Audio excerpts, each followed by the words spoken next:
نبی کے وہ صحابی حضرت سعد بن ابی وقاص رضی اللہ تعالیٰ عنہ فرماتے ہیں کہ میں ہی وہ پہلا شخص ہوں جس نے اللہ کے راستے میں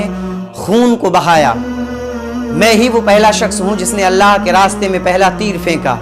لیکن میں اپنے آپ کو دیکھتا ہوں اور صحابہ کی زندگی کو دیکھتا ہوں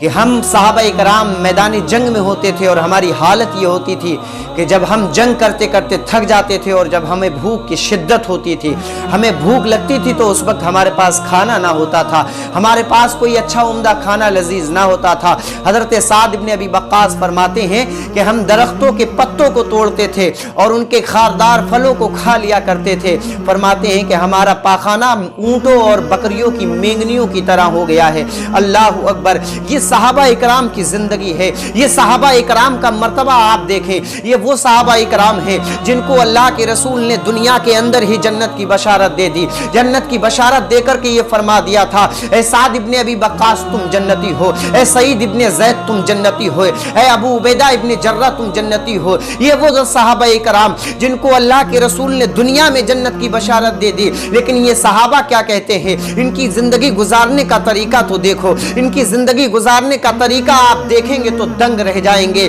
یہ اللہ کے رسول کے وہ چہیتے صحابی جن کے لیے اگر اللہ کے رسول چاہتے تو جنت سے کھانا آ جاتا، لیکن جنگ کرتے کرتے جب یہ ڈھال ہو جاتے تھے، جب انہیں بھوک کی شدت ہوتی تھی، تو یہ مدینے والے آقا کے وہ چہیتے غلام ہیں جو درختوں کے پتوں کو توڑ کر اپنی غذا بنا لیتے ہیں، درخت کے خاردار جھاڑیوں کو توڑ کر کے کھا لیا کرتے ہیں۔ حضرت سعد ابن ابی وقاص فرماتے ہیں کہ ہم صحابہ کرام جب اس طریقے سے بھوکے رہ کر کے درختوں کے پتے اور پھلوں کو کھاتے تھے تو اس وقت ہمارا پاخانہ اونٹوں اور بکریوں کی مینگنیوں کے مانند ہو جاتا تھا۔ یہ حال تھا اور یہ زندگی گزارنے کا طریقہ تھا، لیکن اللہ اکبر،